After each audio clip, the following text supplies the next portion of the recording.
Thank U শ্ৰদ্ধেয় মোৰ Facebook লাইভৰ ভাই ভগ্নীসকল, বন্ধু বান্ধৱীসকল, আৰু ইপিনে মোৰ দেউতাকৰ খুৰাৰ বয়সৰ আদৰৰ খুৰা দেউতাকক পুৱাতে এইবেলি আপোনালোকৰ লগতে মোৰ ভাতিজা মতালেব আছে, তালেব এখেতক আন্তৰিক শুভেচ্ছা থাকিল। Thank you. তো এখেতক লৈ মই এটা শুভেচ্ছা থাকিল কি এখেত মোৰ বয়সতকৈ কম, ল'ৰাজন কমাৰ্চত পঢ়া। এখেতক চাই চিতি মই এটা ধুনীয়া জীয়ৰীৰ কথা চিন্তা কৰি আছো। আগতক সময়ৰ কথা, সময় যে আমালোকক কি আনি দিয়ে, এই এখেতৰ কথা প্ৰসংগৰ কথা আপোনালোকক গোটেই অসমবাসীয়ে ক'বলৈ বাধ্য হলো। আপোনালোকে সদায় মোক কম বেছি হ'লেও চিনি পায়, মোৰ কাৰণে আশীৰ্বাদ কৰিব। মই 11 মানকাছৰ এই কাৰণে জেপিচিৰ এজন ইণ্ডিপেণ্ডেন্স কেণ্ডিডেট হয়। সময় একচুৱেলি কাৰো কাৰণে অপেক্ষা নকৰে। সময়টো আপোনালোকে চাওক, আমালোকতো অপব্যৱহাৰ কৰি থাকোঁ। খাদ্য যেনেকৈ আজিকালি খাই নষ্ট কৰি পেলাই দিওঁ, তেনেকৈ তাতকৈ বেছি এটা আমাৰ লগত মূল্যৱান আছে সময়খন। সময়ক যে ইমান অপচয় কৰি আছো, এই গৰমত কোনোবাই কাপোৰ কানি কিনি পেলাই ডিউটি কৰা বাদ দি নিজৰ যিখন নিশ্চয় ডিউটি আছে, কৰ্মস্থান আছে, গৰম উহা কৰি থাকে। আৰু ইপিনে আপোনালোকে চাওক, পুৱা দুপৰীয়া আৰু ৰাতি সময় তেনেকৈ ইংৰাজীত আছে প্ৰেজেন্ট, পাষ্ট আৰু ফিউচাৰ টেন্স। আপোনালোকে নিশ্চয় পঢ়া শুনা মানুহসকলক জানে।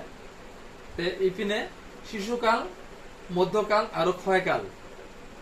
আমি কালৰ লগত সময়ৰ লগত আগবাঢ়ি খোজ পেলাই খাদ্য তেনেকে আমাক খাব লাগে। একচুৱেলি সৰু ল'ৰা সিহঁতে কি কয়, মাকৰ গাখীৰ খাই পেলাই কি সুন্দৰ ডাঙৰ দীঘল হয়, চেহেৰা ভাল হয়। আমালোক কি কৰো, এই ঘৰত সৰু ল'ৰা ছোৱালী ভাত খিলাও। আপোনালোকে চাওক কিমান আমাৰ লগত মানুহ সমাজৰ পৰিৱেশ। এই সৰু ল'ৰা 1 বছৰীয়া 6 মাহ ভাত খোৱাৰ পিছত পেটখন ডাঙৰ হৈ যায়। আপোনালোকে ৰিকেটগ্ৰস্ত হয়। আপোনালোকে এক কাজ কৰি এই হোমিওপেথিক চাওক, আমাৰ এই চেম্বাৰ আছে হোমিওপেথিক। এই ৰিকেটৰ ল'ৰা হলে পেটটো ডাঙৰ হয়, গলা চিকন হৈ যায়। আজিকালি ৰিকেটৰ ভাল মানে পেটটা ডাঙৰ হয়, দেখাত অসুবিধা হয়, জণ্ডিছো হয়। এইফালে ঔষধ পাব, কি সুন্দৰ ধুনীয়া ঔষধ এই চেম্বাৰত, আমালোকৰ চেম্বাৰত পাব।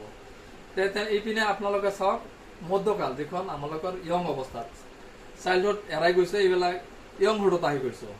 ইয়ংহুডত আপোনালোক কি খাব লাগে, এই যে দাঁত আপোনালোকৰ ভাল ধুনীয়া দাঁত হৈছে, কিমান মাছ মাংস খাব লাগে। কেতিয়াবা এনেকৈ হাঁহ, তেনেকৈ আজিকালি যেনেকৈ খাচীৰ মাংস ওলাইছে, কুকুৰা, লোকেল কুকুৰা পোৱা যায়। আপোনালোকে এইবিলাক খাব, স্বাস্থ্য শকত হ'ব। আপোনালোকে ফৰেনৰ মানুহবিলাক চাব, মই 2009 হজত গৈছিলো, আৰবৰ মানুহবিলাক চালো কিমান ধুনীয়া, কিমান শকত। আমালোকৰ অসমীয়া মানুহবিলাক খোৱাই নহয়, মোৰ মতে খোৱাই নহয়। সিহঁত কিবা খালে খালি গেছ গেছ কয়। একচুৱেলি গেছ মানে কি, আপোনালোকে ঔষধ খাব। এই যে আমি আজিকালি ঔষধো ওলাইছে, খালি গেছৰ লগত আপোনালোকে ভাল তেলো নাখায়। সিহঁতে আৰবত চাইছো কিমান তেল খায়, জয়তুন তেল, চেহেৰা কি তেনেকৈ তেল ভাহি পেলায়। আপোনালোকে অসমৰ মানুহ আজিকালি শৰীৰ চোৰ মানে, কিন্তু অন্তৰত তেল আছে কি, কাজে বেচালত তেল। খালি কত লগাই দিয়া যায়, কেন লগত কথাই যোৱা যায়, খালি কাজে বেচাল তেলৰ, খালি অন্তৰত তেল, কিন্তু ওপৰত কিন্তু তেল নাই। অৱস্থা কিন্তু একদম তেনেকুৱা। ময়ো ডক্টৰ, কিন্তু মোৰো তেনেকুৱা অৱস্থা নাই। যি নহওক, আপোনালোকে ইপিনে বৃদ্ধকাল, আপনার চাইল্ডহুড আগতে গ'ল, ইয়ংহুড গ'ল, এইবিলে আপনার কি হল ক্ষয়কাল, যিখন বৃদ্ধকাল। বৃদ্ধকালত প্ৰায় মানুহবিলাক আহে চেম্বাৰত, ভাত খাব সময় নাপাওঁ, ভাত খাব নাপাওঁ, ডক্টৰ ঔষধ দিয়ক। মই কয় আপোনালোকে ভাত খাব নালাগে। আপোনালোকে যেতিয়া ইয়ংহুড আছিল তেতিয়া ভাত বেছি খাব লাগিছিল, চাইল্ডহুডত নচলেই। আপোনালোকে যিহেতু বৃদ্ধ ক্ষয়কাল, আপোনালোকে তেনেকুৱা ধুনীয়া ফল প্লান্তি আছে, প্ৰাকৃতিক ফল। আপোনালোকে আম, জাম, লিচু, আনাৰস, তেনেকুৱা প্ৰাকৃতিক আপোনালোকে এই অসম নহয়, গোটেই ভাৰতত চাওকচোন, কাশ্মীৰৰ কথা চাওকচোন। আপোনালোকে আমাৰ ভাৰতৰ ভূস্বৰ্গ নহয়, আপোনালোকে নিশ্চয় জানে আমাৰ কাশ্মীৰৰ ভূস্বৰ্গ, মানে পৃথিৱীত এটা ভূস্বৰ্গ কাশ্মীৰ। আপোনালোকে নিশ্চয় শুনা পাইছে, কিন্তু দেখা পোৱা নাই। আপোনালোকে কেতিয়াও কাশ্মীৰো ভ্ৰমণ কৰিব লাগিব। এইবিলাক আপোনালোকে বৃদ্ধ বয়সত এই আমাৰ এনজাইম বিলাক খাই স্বাস্থ্য ভাল কৰিব।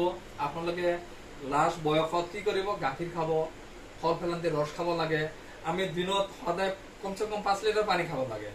খালি আপোনালোকে এনেই বগা পানী, আজিকালি আমাৰ ডাক্তৰতো তেনেকুৱা, গোৱালপাৰাত গ'লে সিহঁতে কি কয়, খালি পানী খাব, পানী খাব। মইতো কৈ আছো, খালি এখন পানী খালে নহব, খনিজ লৱণযুক্ত পানী খাব লাগিব, সঁচাকৈ কৈছো। এনে পানী নহয়। সিহঁতৰ ডক্টৰতে একচুৱেলি ভাল ডিৰেকশ্যন দিয়ে, কিন্তু সিহঁতৰ খালি পানী খাওঁ, কথা কয় খনিজ লৱণৰ পানী নাখাওঁ। সেইকাৰণে মই চিনিয়ৰ ডক্টৰসকলক কওঁ, আপোনালোকে এনেই আমালোকৰ এই পেচেণ্টবিলাক গোৱালপাৰা, গুৱাহাটী যাই থাকে, আপোনালোকে চিধা খালি খোৱা পানী কথা, খালি 5 লিটাৰ পানী বেছিকে খোৱা, এনেকৈ যাতে আপোনালোকে নকব। আপোনালোকে একটু অলপ কব কি, আপোনালোকে খনিজ লৱণযুক্ত ফল ফলান্তি ৰস খাব বুলি কব। আপোনালোকে সঁচাকৈ চিনিয়ৰ ডক্টৰক ক'লে আপোনালোকে বেয়া নাপাব। জয় আই অসম, অসমৰ উন্নতি হ'ব লাগে, ভাৰতৰ উন্নতি হ'ব লাগে। এই আপোনালোকে টেবুলখন চাইছে নহয়, এই টেবুলখন চাই লওক। ইয়াতে আজিকালি অযোগ্য মানুহ বহি থাকে, ইয়াতে এনেকে যোগ্য মানুহ বহি পেলাই আমাৰ সমাজত কি কৰিব লাগিব, উন্নতি কৰিব লাগিব, যাতে আমাৰ টেবুলখনত এই এনেকুৱা এটা সুযোগ্য ব্যক্তি বনাই আপোনাৰ মতামত চাওক। এই কিমান ধুনীয়া ল'ৰাজন, এই ধুনীয়া ল'ৰাজন চাওক, মোৰ ভাতিজা। এই ল'ৰাজনক লৈ এনেকৈ শকত হ'ব, চেহেৰা ভাল হ'ব, আমাৰ অসমৰ উন্নতি হ'ব, আমাৰ চৰকাৰৰ দাম বাঢ়িব যে অসম চৰকাৰৰ মানুহবিলাক শকত ভাল। জয় অসম।